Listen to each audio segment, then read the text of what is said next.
Okay, so I have seen the Good Apple KVD Beauty foundation everywhere, and I thought, is this good marketing?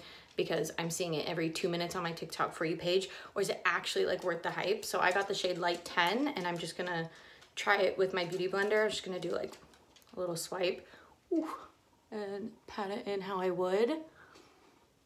Nice. And I am in just natural light, no beauty filters, no beauty lights, to give everyone like a more realistic thing. Oh no, do I love it? I have combination leaning more oily skin, so I really wanted to see if this was good for that, because everyone I'm seeing has like dry skin.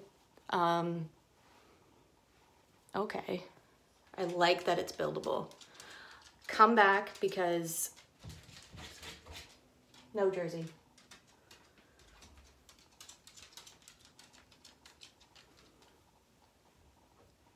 Yeah. Okay, come back and I'm gonna come.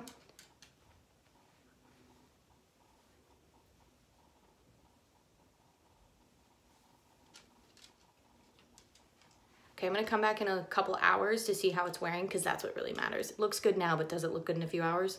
We'll see.